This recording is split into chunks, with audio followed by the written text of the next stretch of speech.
नमस्कार, मैं भारत पंचवाल स्वागत करता हूं आपका राजीव टाइम में। आइए रुक करते हैं खास खबर की ओर। इंदौर में आयोजित ब्रिक्स देशों के कृषि मंत्रियों की बैठक को लेकर केंद्रीय कृषि मंत्री ने कहा है कि इंदौर की पवित्र धरती से वे प्रधानमंत्री नरेंद्र मोदी का अभिनंदन करते हैं। मंत्री ने बताया कि प्रधानमंत्री मोदी ने लगातार सबसे लंबे समय तक निर्वाचित प्रधानमंत्री रहते हुए भारत के विकास और प्रगति के स्वर्णिम काल की नींव रखी है। साथ ही उन्होंने मीडिया से बातचीत में ब्रिक्स कृषि सम्मेलन और इसके उद्देश्य की जानकारी। केंद्रीय मंत्री ने कहा कि इस बार ब्रिक्स की अध्यक्षता भारत कर रहा है। ब्रिक्स देशों की बड़ी आबादी। नमस्कार, मैं भारत पंचवाल स्वागत करता हूं आपका राजीव टाइम में। आइए रुक करते हैं खास खबर की ओर। इंदौर में आयोजित ब्रिक्स देशों के कृषि मंत्रियों की बैठक को लेकर केंद्रीय कृषि मंत्री ने कहा है कि इंदौर की पवित्र धरती से वे प्रधानमंत्री नरेंद्र मोदी का अभिनंदन करते हैं। मंत्री ने बताया कि प्रधानमंत्री मोदी ने लगातार सबसे लंबे समय तक निर्वाचित प्रधानमंत्री रहते हुए भारत के विकास और प्रगति के स्वर्णिम काल की नींव रखी है। साथ ही उन्होंने मीडिया से बातचीत में ब्रिक्स कृषि सम्मेलन और इसके उद्देश्य की जानकारी। केंद्रीय मंत्री ने कहा कि इस बार ब्रिक्स की अध्यक्षता भारत कर रहा है। ब्रिक्स देशों की बड़ी आबादी कृषि क्षेत्र में महत्वपूर्ण भूमिका निभाती है। इंदौर जैसे सांस्कृतिक और ऐतिहासिक नगर में इस बैठक का आयोजन प्रदेश और देश के लिए गर्व की बात है। आधिकारिक स्तरीय बैठकें 9, 10 और 11 जून को संपन्न हुई, जबकि 12 और 13 जून को मंत्री स्तरीय बैठकें आयोजित की जा रही है। बैठक का मुख्य उद्देश्य छोटे किसानों को सशक्त, खाद्य सुरक्षा सुनिश्चित और किसानों की आय बढ़ाना है। मंत्री ने कहा है कि केवल अनाज उत्पादन बढ़ाना ही उद्देश्य नहीं है, बल्कि पौष्टिक आहार की उपलब्धता, किसानों की आजीविका, महिलाओं की भागीदारी और युवाओं को डिजिटल कृषि, नवाचार व जलवायु परिवर्तन जैसी चुनौतियों से निपटने के लिए तैयार कराना भी हमारी प्राथमिकता है। हम आपको बता दें, ब्रिक्स प्रतिनिधियों को मध्य प्रदेश इंदौर की इस पवित्र धरा पर खड़े होकर मैं प्रधानमंत्री श्रीमान नरेंद्र मोदी जी का अभिनंदन करता हूं। लगातार सबसे लंबे समय तक निर्वाचित प्रधानमंत्री रहने का रिकॉर्ड उन्होंने बनाया है। अब इस समय भारत की प्रगति और विकास के लिए स्वर्णिम काल है। यहाँ विकास भी है और विरासत भी है। यहाँ सम्मान भी है और गौरव भी है। देश तेजी से आगे बढ़ रहा है। लेकिन आज मैं यहाँ उपस्थित हुआ हूं, ब्रिक्स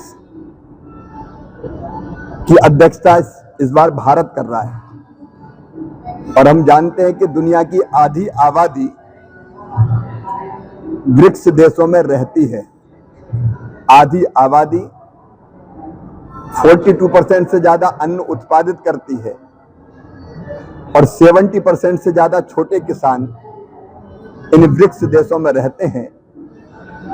और ब्रिक्स देशों के एग्रीकल्चर मिनिस्टर्स की बैठक हमारे गौरव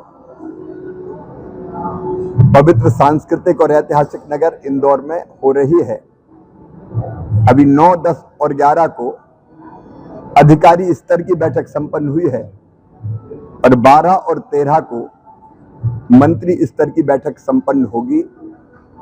हमारा जो चर्चा का केंद्र है या प्राथमिकता है, फोकस है, वो है छोटे किसान। छोटे किसानों की खेती कैसे और बेहतर बने। हमको उत्पादन तो बढ़ानी है, मतलब फूड सिक्योरिटी हमको सुनिश्चित करनी, खाद्य सुरक्षा। और खाद्य सुरक्षा के साथ साथ केवल अनाज और अन्न नहीं, पौष्टिक आहार मिले, यह भी हमारी प्राथमिकता है। और इसके साथ साथ किसान की आय बढ़े, आजीविका बेहतर हो, इन पर विचार चल रहा है। इसके साथ साथ हमने ये तय किया है कि हमारी बहनें, महिलाएं, जिनकी बहुत बड़ी भागीदारी खेती में है, तो कैसे महिलाओं की भागीदारी कृषि में बढ़े, कैसे छोटे किसान की आय बढ़े और कैसे युवाओं को नई टेक्नोलॉजी और नवाचार के जरिए कृषि की तरफ आकर्षित करें। क्लाइमेट चेंज, जलवायु परिवर्तन, डिजिटल एग्रीकल्चर, खेती में टेक्नोलॉजी का और उपयोग, ये भी हमारे सोच के केंद्र में है। मुझे बताते हुए खुशी है कि अब तक की चर्चा बहुत सार्थक रही है।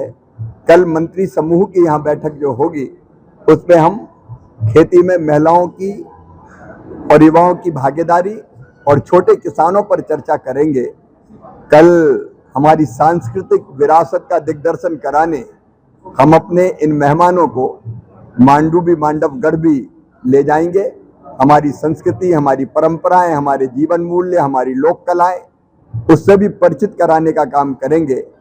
और परसों फिर ब्रिक्स का डिक्लेरेशन होगा, इंदौर घोषणा ब्रिक्स की, और मुझे विश्वास है कि सार्थक दिशा में चर्चाएं चल रही है। ब्रिक्स की ये बैठक प्रधानमंत्री श्रीमान नरेंद्र मोदी जी का जो विजन है उसके अनुसार भी छोटे किसानों के कल्याण सहित बीजों पर किसानों के अधिकार जैसे मुद्दों पर चर्चा करते हुए और भी अपने डिक्लेरेशन में हम कई ऐसे मुद्दों पर जो दुनिया की कृषि के लिए, खाद्यान्न सुरक्षा के लिए जरूरी है उस पर हम पहुंचेंगे। विदेश से सभी देशों से पधारे हुए अतिथियों का हार्दिक स्वागत। और फिलहाल के लिए खबर में इतना ही। ताजा तरीन खबरों के लिए देखते रहिए राजीव टाइम।